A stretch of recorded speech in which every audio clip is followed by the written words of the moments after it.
नारद कहने लगे कि राजन, जो प्रश्न आप मुझसे कह रहे हो वही प्रश्न महाराज जनक ने नव योगेश्वरों से कहा था।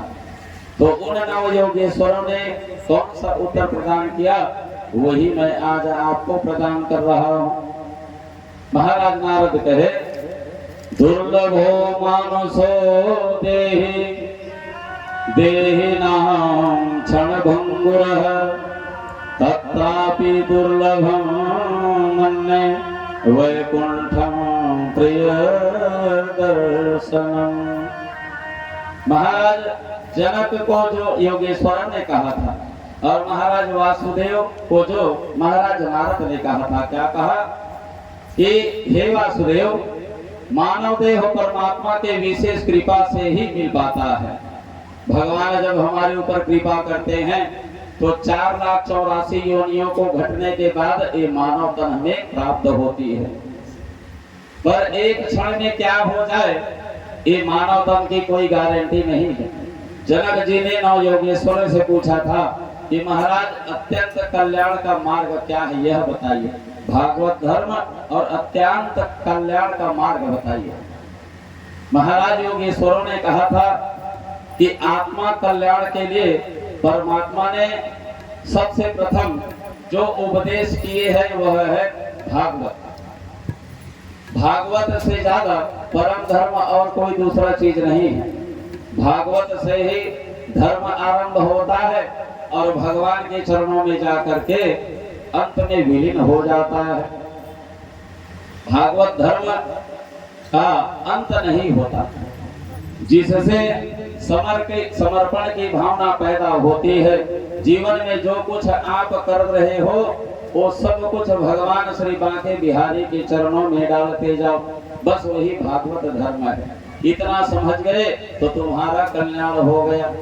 नव योगेश्वरों ने, सभी नव योगेश्वरों ने एक एक सुंदर विशेष उपदेश महाराज जनक को प्रदान किया था, जिसमें कवि है, हरि है, अंतरिक्ष है, प्रबुद्ध है, तिपलायन है, अविर्होत्र है, दुमिल, चमन, चमस है और कर भाजन। ये नव योगेश्वर हैं जिन्होंने महाराज जनक को सुंदर उपदेश प्रदान किया था। विश्वास में परमात्मा का वास होता है, विश्वासो फलदायक। जिसके जीवन में विश्वास प्रौढ़ रहता है, उत्तम कोटि का भागवत उसे कहा जाता है। आप भगवान की प्राप्ति करना चाहते हो और कोई वस्तु भगवान को अर्पण भी करना चाहते हो, लेकिन आपके जीवन में कहीं विश्वास प्रौढ़ अवस्था में नहीं आया है, तो जो आप कर्म कर रहे हो वो अधूरा माना गया है। ये भागवत धर्म है।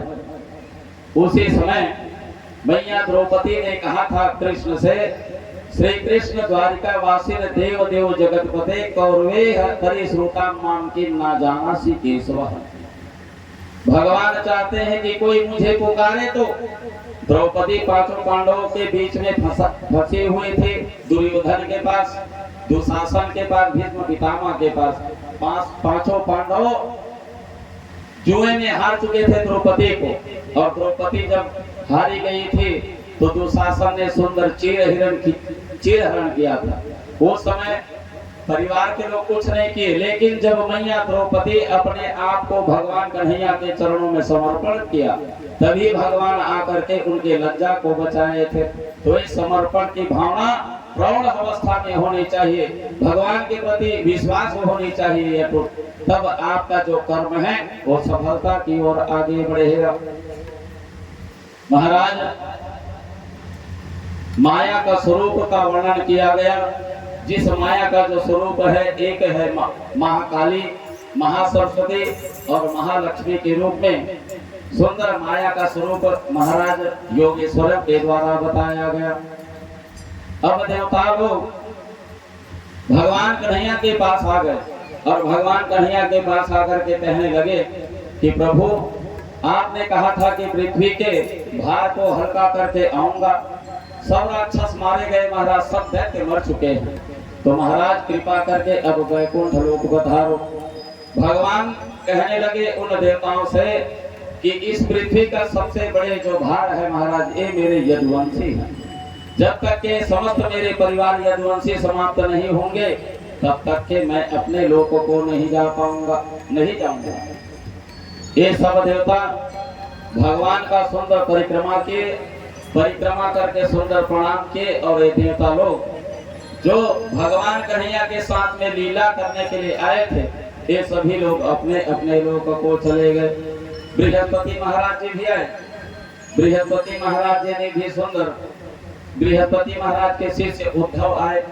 उद्धव ने भी भगवान से कहा, प्रणाम किया और कहने लगा कि प्रभु मैं ये क्या सुन रहा हूँ, आप लीला संपन्न करके बैकुंठ लोक जा रहे हैं। तो भगवान ने कहा कि देखो उद्धव, मैं जब संसार में आता हूँ दिखता हूँ तो लोग कहते हैं कि देखो कन्हैया आया है, परमात्मा दिख रहा है, और मैं कहीं चला जाता हूँ नहीं दिखता हूँ तो लोग कहते हैं कि भगवान चला गया। लेकिन वास्तविक रूप ये है उद्धव, ना ही मैं कहीं जाता हूँ ना मैं कहीं आता हूँ। उद्धव ने कहा महाराज कलयुग आ रहा है, द्वापर युग का समाप्त हो रहा है, लोगों की जो प्रवृत्ति है महाराज आगे चल करके बिगड़ती जाएगी, तो कलयुग में आपसे शीघ्र मिलने का साधन क्या है।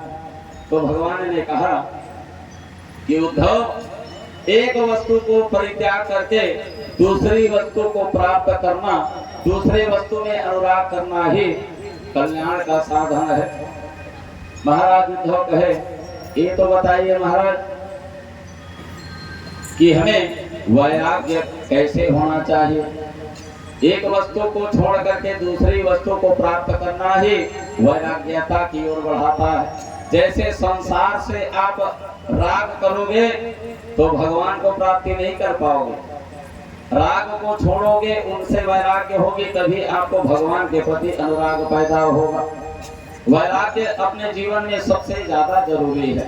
जैसे जल में रहते हुए कमल का फूल, कमल का पत्ता, वो जल में जरूर रहता है, लेकिन वो जल से जैसे ही बाहर रखोगे, बाहर निकालोगे, वो जल से अलग हो जाता है।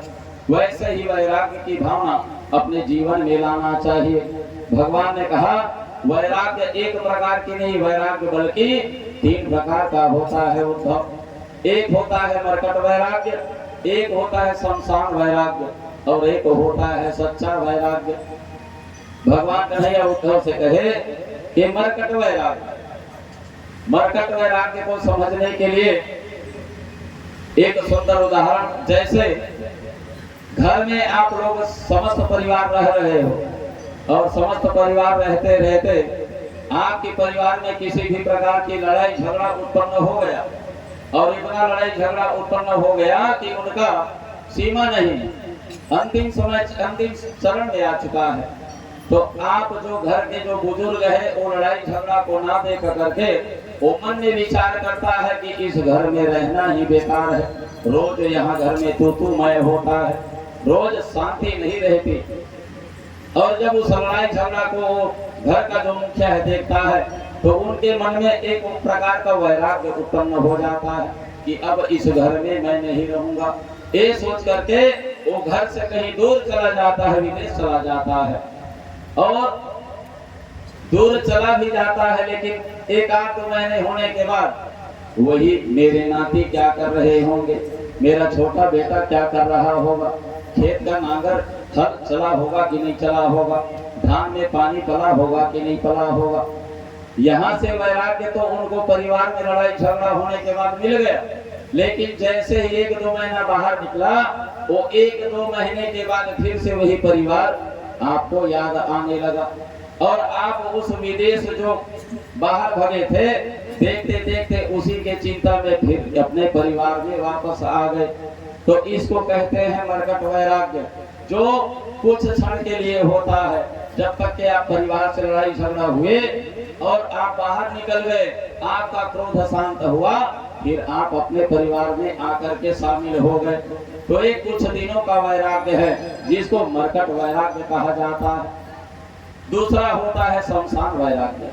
गांव में कोई आदमी मृत्यु को प्राप्त हो जाता है तो सब सियान बुजुर्ग लोग उनको सुंदर एक बांस का बनाते हैं, उसको ले जाने के लिए सीढ़ी जैसा, और उसमें उस मृत आत्मा को बैठा कर सुला करके ले जाया जाता है शमशान की ओर। शमशान में ले जाने के बाद सुंदर चिता में लेटाया जाता है और उसके बाद अग्नि संस्कार किया जाता है। और जैसे ही आप अग्नि संस्कार करते हो तो कभी कल्पना करना, कभी इस बात की प्रैक्टिकल करके देखना, प्रायोगिक करके देखना, वहां बैठे बैठे जब उस शमशान में उस जलते हुए व्यक्ति को देखोगे तो आपके मन में एक वैराग्य जरूर आएगा कि भैया आज इनकी पारी थी, कल हम लोग भी आने वाले हैं इसी में और हमारा भी अग्नि संस्कार होगा। उस समय भी परिवार से चाहे 2 मिनट के लिए हो, लेकिन आपके जीवन में वैराग्य आ ही जाता है। तीसरा वैराग्य सच्चा वैराग्य होता है। सच्चा त्याग कबीर का जो मन से दिया उतार, जिसका मन मैला भया वो तो डूब गया संसार। सच्चा वैराग्य वो होता है, यहाँ होता है सच्चा वैराग्य। हृदय से आपने संकल्प कर लिया, दृढ़ संकल्प कर लिया कि बस इसको मैं छूऊंगा नहीं तो छूऊंगा नहीं, यहाँ नहीं रहूंगा तो नहीं रहूंगा। ये होता है दृढ़ संकल्प। जिसने एक बार दृढ़ संकल्प कर लिया सच्चे मन से, तो वही सच्चा वैराग्य है। वास्तविक जो त्याग है वो भीतर से होता है। अंदर से होने वाला त्याग जब बाहर प्रस्फुटित हो जाए उसी का नाम संन्यास है। जब भीतर में धीरे धीरे वो बीज बोआने लगा आपका परित्याग का, आपका वैराग्य का, जब भीतर दृढ़ संकल्प हो गया कि मैं अब वैराग्य ले लूंगा, तो वही लोग आगे चल करके संन्यास ग्रहण करते हैं, साधु बन जाते हैं और अपने परिवार से, गांव से विलग हो जाते हैं, परमात्मा में लीन हो जाते हैं। महाराज उद्धव भगवान कन्हैया से कहा कि भगवान का चरण पकड़ लिया और चरण पकड़ करके बोलने लगे कि महाराज आप योगियों के योगी हैं महाराज, मैं सर्वस्व छोड़ करके वैरागी बनना चाहता हूँ और संन्यास धर्म का पालन करते हुए मुझे किस प्रकार रहना चाहिए और ये संन्यास का लक्षण क्या है महाराज, इसका कोई उपाय बताइए। तो भगवान कन्हैया कहने लगे जो प्रश्न तुमने मुझसे किया है उद्धव, वही प्रश्न एक बार और हुआ था दत्तात्रेय और यदु महाराज के बीच में। यदु महाराज हमारे ही वंश के और दत्तात्रेय से सुंदर शिक्षा ग्रहण किया था। महाराज दत्तात्रेय जंगल में विचरण कर रहे थे, अवधूत अवस्था में बैठे हुए थे, सुंदर उनका शरीर मोटापा है, कर्म करने में कोई कमी नहीं, ज्ञान में कोई कमी नहीं, प्रकांड विद्वान था। उसके बाद भी वह जंगल में रहा करता था और बिल्कुल मृत तुल्य अवस्था में वो रहता था। महाराज यदु का उनके साथ में मुलाकात हो गई। यदु महाराज ने उनसे सुंदर एक अटपटा बात कर दी, महाराज आप तो कर्मवान होते हुए भी महाराज कर्महीन प्राणी जैसे बैठे हो। और जैसे ही ये बात महाराज दत्तात्रेय से कहा तो दत्तात्रेय महाराज जी हंसने लग गए।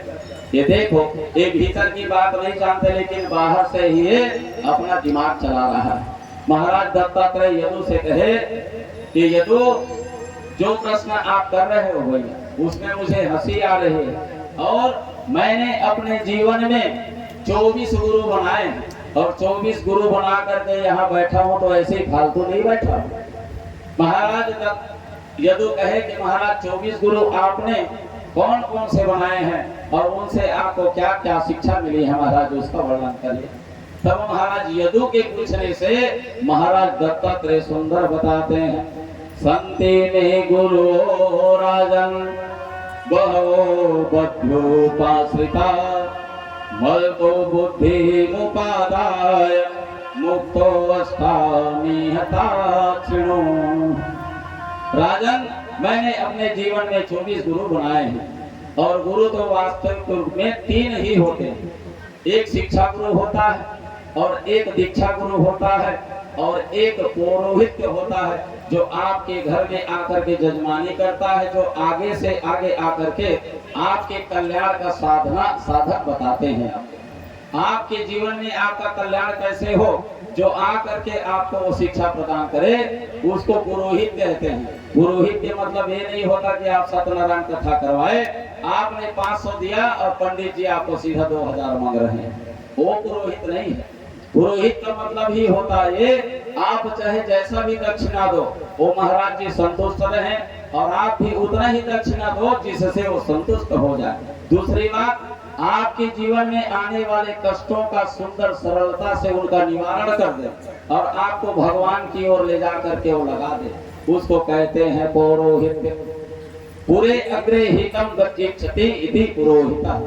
जो यजमान का पहले से ही कल्याण का साधन करे उसे कहते हैं पुरोहित। और एक शिक्षा गुरु होता है।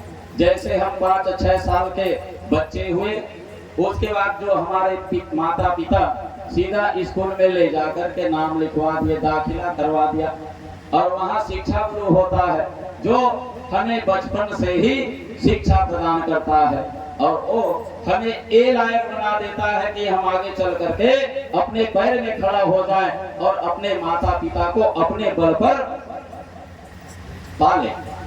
ये होता है शिक्षा गुरु। और एक होता है दीक्षा गुरु। दीक्षा गुरु वो होता है जो आपके कान में आकर के सुंदर वो मंत्र प्रदान करता है, जिस मंत्र के प्रभाव से आपके जीवन कायाकल्प हो जाता है। अगर गुरु जी के दिए हुए दीक्षा के मंत्र को आप अपने जीवन में उतार लिए हो और रोज उनका कहीं उपयोग कर रहे हो तो निश्चित रूप से आपका कल्याण हो ही जाएगा। अब गुरु शरीर को माने या किसे माने? कोई आदमी आया, दाढ़ी बड़ा बड़ा है, बाल बड़ा बड़ा है, सुंदर पीला पीतांबर धोती पहना हुआ है, जगह जगह चेला बनाया हुआ है, उसको देख करके हम कल्पना कर लेते हैं कि महाराज की आदत व्यवहार बढ़िया है, इनको गुरु बना लेते हैं और हम गुरु बना भी लेते हैं। तो क्या वो गुरु जो शरीर रूपी है उसको माने या किसको माने गुरु?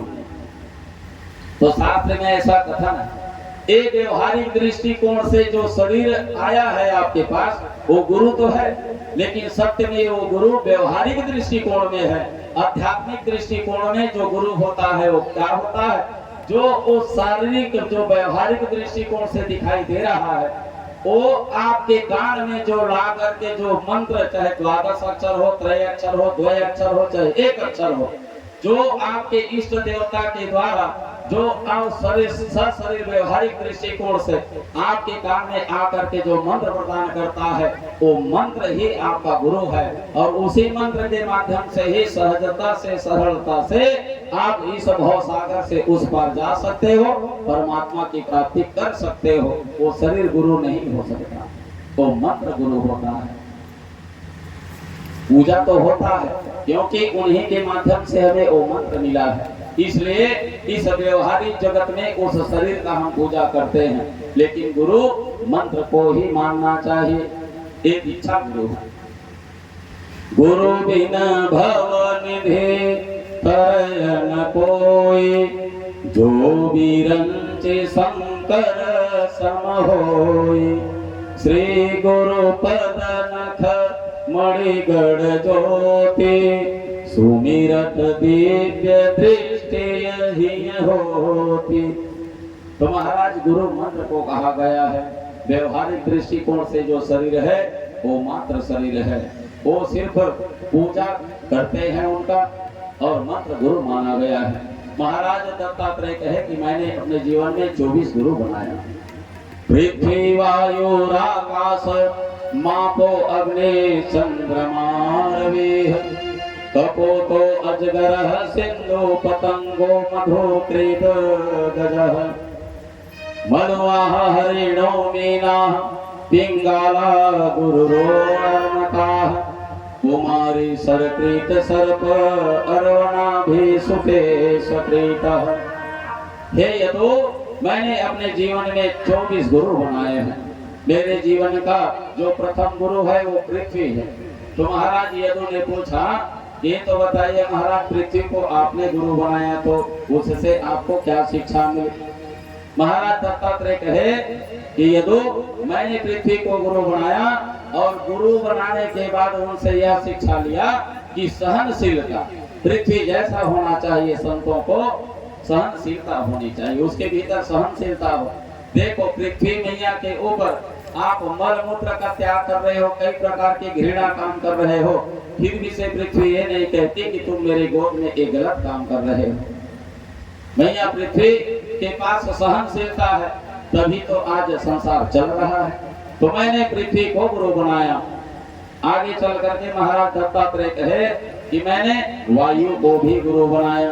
महाराज यदु पूछे कि महाराज वायु से आपने क्या शिक्षा लिया? तो जैसे हवा का रंग नहीं होता ना ही वो दिखाई देता है, वैसे ही ये सच्चे संत होते हैं। उनके भीतर में क्या है वो आपको ना दिखाई देने वाला ना नजर आने वाला। जैसे बगीचा से आने वाला जो हवा है वो पुष्पों की बगीचा से जब वह हवा आपके पास आएगी तो आपको सुगंधित कर देगी। वैसे ही संतों का जो शरीर होता है वह सुगंधित होता है, पूजा करने के लायक होता है। और जिनके भीतर वो परमात्मा रूपी ज्ञान नहीं है तो उनके शरीर का पूजा नहीं होता। और वही हवा वही वायु कहीं मल मूत्र से गुजरता है तो वो दुर्गंध देने लगता है। तो किसका शरीर है? दुष्टों का शरीर है। दुष्टों के शरीर के पास आप कहीं रहोगे तो उनके शरीर से बदबू आएगी। महाराज दत्तात्रेय कहे कि आत्मा का मृत्यु कभी होता नहीं। ना जायते मृत्यु वा कदाचिन नायं भूत्वा भवितवान भूय अजो नित्यम शाश्वतो वा पुराणो न हन्यते हन्यमाने शरीर।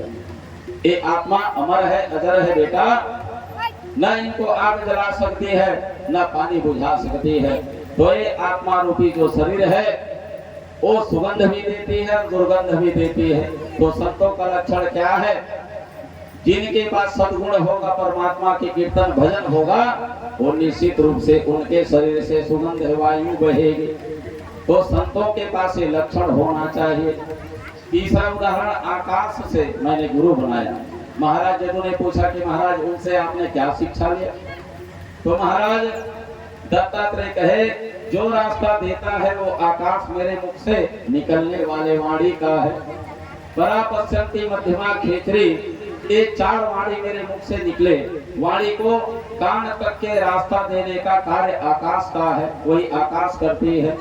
जैसे आकाश की लंबाई चौड़ाई की पता नहीं लगाया जा सकता, उसी प्रकार भगवान नारायण के आदि है ना अंत है। ये तो सिर्फ जो साधु संत हैं वही उनसे संगम करते हैं, वही कीर्तन भजन के माध्यम से भगवान की पता लगाया करते हैं, भगवान का सत्संग के माध्यम से। वही कुछ अंश भगवान नारायण के सत्संग के माध्यम से, पूजन और तप के माध्यम से भगवान के कुछ अंश को ही समझ पाते हैं। आगे चल करके महाराज दत्तात्रेय जल को मैंने गुरु बनाया। यदु ने पूछा कि महाराज जल से आपको क्या शिक्षा मिली? तो जल को मैंने जब गुरु बना लिया तो उनसे मुझे शीतलता का गुण ग्रहण किया मैंने। ऐसे वाणी बोलिए मन का आपा खोए, औरन को शीतल करे आपन शीतल होए। जल का मतलब शीतल होता है। जैसे कितना भी आप पानी को गर्म करो और जैसे ही उस चूल्हे से आप उतारोगे तो उनका काम है शीतलता। वो आप कहोगे तो और ना कहोगे तो भी वह शीतल हो ही जाएगा। तो हर संतों के एक दृष्टि बताया, उनका चरित्र बताया कि हर संतों में ये सब होना चाहिए, शीतलता होना चाहिए। कोई भी आकर के उनके सामने कुछ भी कह दिए तो उनको क्रोधित अवस्था में नहीं आना चाहिए, ठंडा होना चाहिए, शीतल होना चाहिए। आगे चल करके महाराज दत्तात्रेय कहे कि मैंने पतंगा को भी गुरु माना। जैसे पतंगा एक दीपक के लौ को देख करके उनके रूप को देख करके वो लालच में जा करके वो दीपक के आगे मंडराता रहता है और मंडराते मंडराते उसी दीपक में चला जाता है, मर जाता है। वैसे ही इंसान है, रूप यौवन को देख करके ये उसके मोह में फंस जाता है और फंसे फंसे परमात्मा को भी भूल जाता है। महाराज दत्तात्रेय कहते हैं कि मैंने वो पतंगा को भी गुरु बनाया और मधुमक्खी निकालने वाले को भी मैंने गुरु बनाया था। मधुमक्खी निकालने वाले क्या है?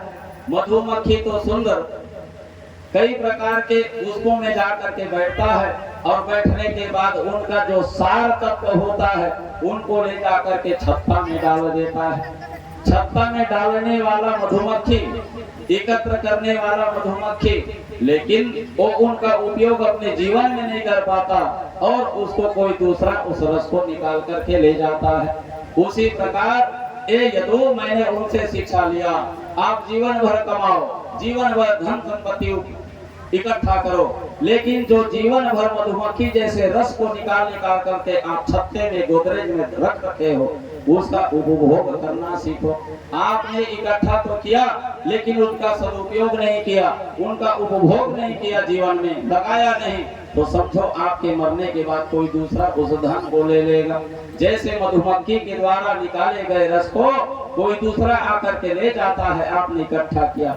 बस महाराज मैंने इस मधुमक्खी से और मधुमक्खी को के रस को निकालने वाले से मैंने यह शिक्षा लिया। मछली से मैंने शिक्षा लिया, उनको भी गुरु बनाया। तो मछली से आपने क्या शिक्षा लिया महाराज? तो ये मछली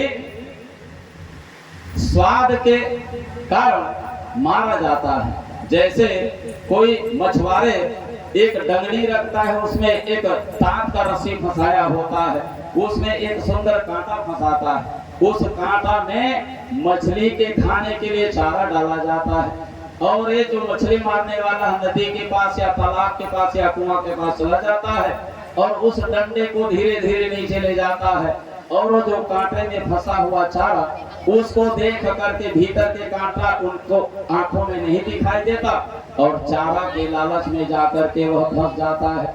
वैसे ही हमारा ये मन है, हमारी 5 ज्ञानेंद्रिय, 5 कर्मेंद्रिय और मन है, यह भी संसार के रस में ऐसा डूब जाता है, लालच में फंस जाता है और परमात्मा को भूल जाता है, परमात्मा को कभी याद नहीं करता और धीरे धीरे जीता है, परिवार में रहता है, कमाता है, खाता है और अपने सदगति के लिए कोई कर्म नहीं करता, परमात्मा को भूल जाता है और वही चार में जाकर के फंस जाता है, मर जाता है और 84 लाख योनि में फिर से उसको घूमना पड़ता है। महाराज दत्तात्रेय कहे कि महाराज यदु मैंने पिंगला से भी शिक्षा लिया, उनको भी गुरु बनाया था। ये पिंगला वैश्या थी और ये पिंगला वैश्या का रोज का काम था सुंदर सजती संवरती और नए नए पुरुषों का इंतजार किया करती थी। द्वार पर बैठ जाती और बैठ करके इंतजार करती कि कोई धनवान, कोई संपत्तिवान मेरे पास आ जाए, मेरा उपभोग कर ले और बहुत सारा धन संपत्ति मुझे प्रदान कर दे। एक दिन ऐसे ही बैठी थी पिंगला वैश्या और बैठ करके पर पुरुषों का इंतजार कर रही थी। जो भी धनवान आता तो ये मन में यही कहती कि निश्चित रूप से मेरे पास आ रहा है, लेकिन उनके पास से गुजरता जाता दिन भर निकल गया इनका इंतजार करते करते, रात तो 12 बज गया लेकिन कोई पुरुष इनके पास नहीं आया। जब इनके पास कोई पुरुष नहीं आया तो ये पिंगला वैश्या भी मन में प्रायश्चित करने लग गई। देखो आज मैं प्रातः कालीन से द्वार पर बैठी हुई हूँ और रात्रि 12 बज चुके हैं और मुझे कोई धनवान संपत्तिवान कोई पुरुष नहीं मिला और यही इंतजार कहीं मैं परमात्मा के लिए करती तो परमात्मा तो साक्षात मेरे सामने खड़ा हो जाता, इतना उतारो मैं भगवान के लिए करती। तो महाराज दत्तात्रेय कहे कि यदु महाराज मैंने पिंगला वैश्या से भी ये सुंदर शिक्षा ग्रहण करी।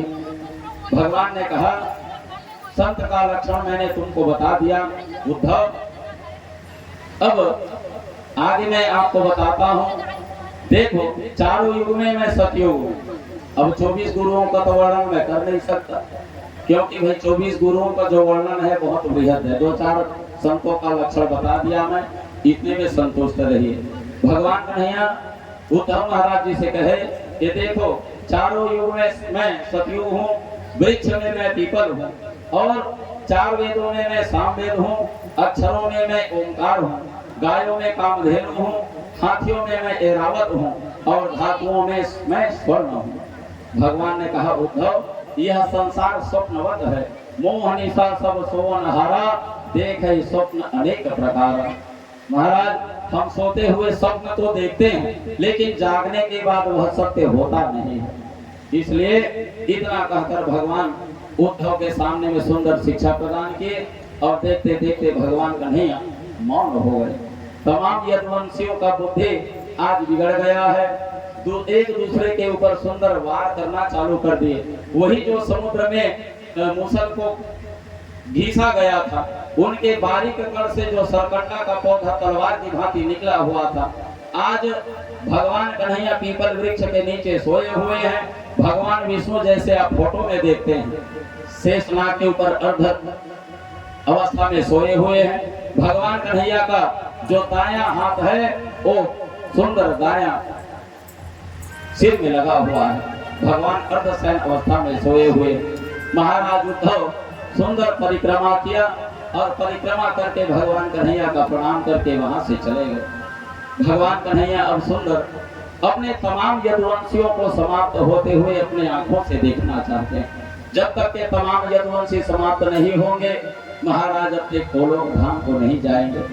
तमाम यदुवंशी समुद्र के किनारे उस प्रभास क्षेत्र में गए और शराब पी लिए और शराब पी करके वही सरगंडा का जो पौधा जो तलवार की भांति दिख रहा था ये सब लोग उखाड़ना चालू कर दिया और उखाड़ करके अपने ही परिवार अपने ही सगे भाई बंधुओं चाचा मामा के ऊपर उस सरकंडे के पौधे से वार कर रहे हैं।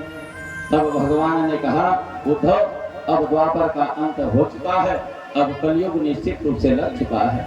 अब आप जाइए, जब तमाम यदुवंशी समाप्त हो जाएंगे तब उन्हें छोड़ करके आऊंगा। महाराज उद्धव भगवान का परिक्रमा किया और देखते देखते प्रणाम करके बद्रिका आश्रम की तरफ चले गए। श्री बद्रिकानाथ धाम की जय। चार युग में सतयुग में बद्रीनाथ का दर्शन करना चाहिए। उस समय साक्षात बद्रीनाथ भगवान सबका कल्याण करने वाले होते हैं। और त्रेता युग में ऐसे शास्त्रों में मान्यता है कि रामेश्वर भगवान को जल अर्पण करने से भगवान सबका कल्याण करते थे। द्वापर युग में श्री द्वारिकानाथ का दर्शन करने से भगवान सबका कल्याण करते थे। और अभी कलयुग में साक्षात भगवान जगन्नाथ वहां पर बैठे हुए हैं उड़ीसा में। और जगन्नाथ का अभी आप महोदधि से कहीं स्नान करा देते हैं तो भगवान श्री जगन्नाथ आपका हमेशा कल्याण करने वाले हैं। जो चारों नाथ के दर्शन कर लेते हैं उनके उद्धार को कोई रोक नहीं सकता। जो चारों नाथ का दर्शन एक बार कर लिया धन संपत्ति लगा करके तो वो कहीं घर में रहे या ना रहे, वह बाहर में रह करके भी और रास्ता में भी अगर मर जाता है तो जिसने चारों धाम की यात्रा कर ली, चारों धाम भगवान के दर्शन कर लिया, रास्ते में भी उनको गंगा जल नहीं मिलेगा तो भी उनकी मुक्ति निश्चित है। लेकिन शर्त एक है, हम सबको कहते हैं आपने जीवन भर पाप कर लिया, धन संपत्ति कमाया, धन संपत्ति का चारों धाम यात्रा भी कर लिया, यात्रा करने के बाद भी आपके भीतर कहीं पश्चाताप नहीं है, ग्लानि नहीं है, दुख नहीं है अपने किए हुए कर्म पाप के लिए, और उस किए हुए पाप को फिर से आपने दोहराया तो आपको गंगा जल क्या पूरा अमृत ला करके भी पिला दिया जाए तो भगवान आपको क्षमा नहीं करेंगे, आपको सद्गति प्रदान नहीं करेंगे। शर्त यही है चारों धाम यात्रा करने के बाद आपके जीवन में परिवर्तन हो जाए। वैसे ही हम यहाँ भी कहेंगे, आपने सुंदर श्रीमद् भागवत महापुराण 7 दिन तक के सुना और कल आप गीता भी सुनने वाले हो। गीता सुनेंगे फिर आप लोग भी रीता हो जाओगे, हम लोग भी रीता हो जाएंगे। इस श्रीमद् भागवत महापुराण सप्ताह ज्ञान यज्ञ सुनने के बाद एक शब्द भी आपके जीवन में कहीं नहीं उतरा तो इतने बड़े यज्ञ में जो धन संपत्ति आपने लगाया, आपने जो यहाँ समय दिया वो सब बेकार हो गया। महाराज उद्धव परिक्रमा किए, वहां से निकल गए।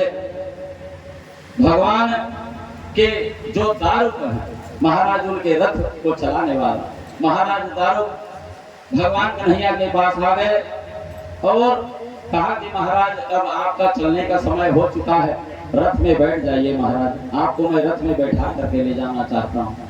महाराज दारुक को कहे कि दारुक जब तक के ये यदुवंशी समाप्त नहीं होंगे तब तक के मैं नहीं आऊंगा भैया, आप चले जाइए, मैं अपने हिसाब से आऊंगा। महाराज दारुक को कहे तुम एक काम करना, जाओ और द्वारिकापुरी में जाकर के तुम खबर दे दो कि द्वारिकापुरी कुछ समय के बाद डूबने वाला है। वो लोग उस द्वारिकापुरी से निकल जाए और अपना सदगति का मार्ग ढूंढ ले। ये भी कहना सब अपना अपना मुक्ति के मार्ग के लिए कोई प्रयास करें, खरी इच्छा भावी बलवान, भगवान जो चाहते हैं वही होता है। और देखते देखते महाराज दारुक द्वारिकापुरी चले गए तो द्वारिकापुरी में जाकर के सबको समझाया कि महाराज भगवान कन्हैया ने ऐसा संदेश भेजा है। जैसे ही खबर पहुंचाए महाराज दारुक रथ को लिए और जहां से आए थे वहां चले गए। प्रभात क्षेत्र में आकर के ये सभी द्वारिकावासी द्वारिका को खाली कर दिए और प्रभात क्षेत्र में आकर के नशीली वस्तु ग्रहण किए और ग्रहण करने के बाद एक दूसरे के ऊपर नशा में मदमस्त होकर के ये सभी लोग एक दूसरे के ऊपर वार कर रहे हैं। महाराज राजा परीक्षित पूछे कि भगवान के सामने भगवान के समस्त परिवार मर रहे हैं, लेकिन भगवान को दुख हो रहा है कि नहीं हो रहा है? तो महाराज श्री सुखदेव जी कहे कि राजन, भगवान को गंधारी का श्राप था कि जाओ, जैसे मैं अपने परिवार को नष्ट होते देख रही हूँ, वैसे ही तुम्हारा परिवार भी तुम्हारे सामने नष्ट होगा। तुम देखते रहोगे लेकिन उनको बचा नहीं पाओगे। जिस समय कौरवों और पांडवों का युद्ध प्रारंभ हुआ था, उस समय पांचों पांडव के पक्ष में भगवान कन्हैया थे। सब जानते हैं कि लड़वाने वाला भी कन्हैया है, मरवाने वाला भी कन्हैया, जिताने वाला भी कन्हैया है। गंधारी भी जानती है कि पांचों पांडव के पक्ष लेकर के हमारे पुत्रों को 100 कौरवों को मरवा दिया। जब 100 कौरव मारे गए, पांचों पांडवों को जीत हुई, विजय हो गया, विजय श्री मिल गई। तो मैया गंधारी उस कुरुक्षेत्र में जब आई देखने के लिए कि कौन कौन मरे हैं, कौन कौन जिंदा है, उनके 100 पुत्र मर चुके हैं। जब 100 कौरव मारे गए, मैया गंधारी आंख में पट्टी बांधी हुई है। कुरुक्षेत्र में आकर के मैया गंधारी वो सभी लाशों को एक एक करके, एक सुंदर बेर का वृक्ष था, उसी बेर के नीचे ला करके अपने सभी पुत्रों को ला करके गांजते गई, एक के ऊपर लादते गई। लादने के बाद ये मैया गंधारी उसी लाश अपने पुत्रों के लाश के ऊपर चढ़ गई, और चढ़ने के बाद सुंदर वो जो बेर का वृक्ष है, उसी से बेर को निकालने लगी और खाने लगी। महाराज कन्हैया वहीं पर खड़ा था। मैया भगवान कन्हैया पूछे, ए गंधारी, तुम्हारे ये 100 कौरव जो 100 पुत्र है मारे गए, उन्हीं के लाश के ऊपर आप खड़ा होकर के बेर खा रही हो, क्या तुमको दुख नहीं लगता? तो मैया गंधारी उसी समय भगवान कन्हैया को श्राप दिए थे कि ए कन्हैया, तुम्हारे कारण ही मेरे 100 पुत्र मारे गए, और तुम्हारे ही पक्ष लेकर के, तुमने पक्ष लेकर के पांचों पांडवों को जिताया है। जैसे आज मैं अपने पुत्रों के लाश के ऊपर खड़ा होकर के बेर को खा रही हो, जा बेटा कन्हैया, मैं तुम्हें श्राप देती हूँ, तू भी, तुम्हारे सामने समस्त यदुवंशी समाप्त हो जाएंगे। तुम देखते रहोगे लेकिन उसको बचा नहीं पाओगे। तो यही श्राप है। भगवान कन्हैया के सामने उस प्रभात क्षेत्र में सारे यदुवंशी श्राप नशा पिए हुए हैं और सरकंडा से एक दूसरे के ऊपर मार रहे हैं। जब समस्त परिवार मारा गया, कुछ धर्म पत्नियां भगवान कन्हैया के बचे, तो द्वारिका महाराज के जो धर्म पत्नियां, तो 4 पत्नियां, महाराज अर्जुन उनको बचा करके हस्तिनापुर ले जा रहे थे। तो भगवान अर्जुन भी उस 4-5 पत्नियां को नहीं बचाए। क्यों? बीच में उनको भिलने ने वार कर दिया और उन 4-5 पत्नियों को भी लूट करके छीन करके ले गए थे। पुरुष बल ही नहीं होता है, समय होत बलवान, अर्जुन लूटे भिलने, वही धनुहे वही बाण। आज बलराम ने भगवान के चरणों में प्रणाम किया। भगवान कन्हैया पीपल वृक्ष के नीचे सोए हुए और कहा, प्रभु मैं आपका सेवक शेष नाग था महाराज पहले, आज द्वापर युग में आपके बड़े भाई बन करके आपका सुंदर सेवा सत्कार प्राप्त किया, और महाराज बड़ा भाई बन करके आपने मेरा बहुत सेवा किया। अब महाराज मैं जहाँ से आया था शेष नाग था, मैं वहीं जाकर के विराम लेता हूँ। महाराज बलराम सुंदर परिक्रमा किए और परिक्रमा करके महाराज भगवान कन्हैया से आज्ञा मांगे, और भगवान कन्हैया ने उनको सुंदर वापस भेज दिया। महाराज स्वीकार किए, चले गए। अब वही भगवान कन्हैया अब अपने मौत का इंतजार कर रहे हैं। मेरा समस्त यदुवंशी तो अब समाप्त हो चुके हैं, अब समस्त परिवार में सिर्फ मैं बस बचा। अब कल्पना करिए, मैं हर जगह इस बात को बोलता हूँ, जब स्वयं परमात्मा ने जिस ब्रह्मांड को बनाने वाले एक रूम में हजारों करोड़ों ब्रह्मांड भगवान कन्हैया के एक रूम में है, इतने बड़े शक्तिशाली परमात्मा नारायण भगवान कन्हैया, जिनके परिवार आज नशा में युक्त होकर के नशीली पदार्थों ग्रहण करके जब भगवान कन्हैया के सामने वो पी रहे हैं और एक दूसरे को मार रहे हैं, चाहते तो भगवान कन्हैया उनको बचा सकते थे, उसके बाद भी भगवान कन्हैया बचाने में असक्षम रहे। जब भगवान कन्हैया अपने परिवार को नहीं बचा सके तो बताइए हम लोग कितना मदमस्त पी खा करके नाली में पड़े रहते हैं, रास्ते में पड़े रहते हैं। तो भगवान कन्हैया का जब समस्त परिवार उस नशीली वस्तु को ग्रहण करके नहीं बच सके तो हम कौन खेत के मूली हैं, क्या हम बच जाएंगे? अरे हमारी आयु तो बिना नशा के जब 60 साल 70 साल जी सकते हैं, और आपके भीतर कहीं वो नशा वो शराब आ गया तो आपकी आयु तो वैसे ही छीन हो जाएगी। किसी को कहने की भी जरूरत नहीं, जो 70 साल जीने वाले हो 40 साल की उम्र में आपकी मृत्यु हो जाएगी। इसलिए जो भी भाई बंधु यहाँ नशीली पदार्थ सेवन करते हैं, उन लोगों से मैं हाथ जोड़ करके इस व्यास गति से निवेदन करता हूँ कि भाई लोग उस नशीली पदार्थ को छोड़ दें और सुंदर सात्विक जीवन यापन करें और अपना खुद सुख में रहें और अपने परिवार वालों को भी सुखमय जीवन जीने का सौभाग्य प्रदान करें। बोलिए वृंदावन बिहारी लाल की जय। महाराज भगवान कन्हैया सुंदर पीपल वृक्ष के नीचे बैठे हुए हैं। तमाम यदुवंशी समाप्त हो चुके हैं और भगवान कन्हैया अपने मौत का इंतजार कर रहे हैं। अब भगवान कन्हैया को जरा नाम के व्याधा आएंगे और आकर के उनको मार देंगे। तो भगवान कन्हैया को कुछ क्षण इंतजार करने दो और यहीं पर सुंदर मध्याह्न का समय का छुट्टी प्रदान कर देते हैं। और उसके बाद उस दिन आप आओगे तो भगवान जरा नाम के व्याध को जो इंतजार कर रहे हैं आएंगे और जो भी उनका नियम है वो अपना पालन करेंगे। भगवान कन्हैया गोलोक धाम करेंगे, स्मरण करेंगे इस धराधाम को छोड़ करके, और अंत में आपका चढ़ोतरी का कार्यक्रम होगा। तो अभी इतना ही में ही सब कुछ शुरू हो, आधा पौन घंटा के बाद फिर से जो कथा प्रारंभ होगी। तो आप भगवान कन्हैया किस प्रकार से इस धराधाम को छोड़ करके गोलोक धाम पधारे, उस कथा का वर्णन श्री सुखदेव जी महाराज जी परीक्षित को सुंदर कैसे सुनाए वो आपको सुनाने की प्रयास करें।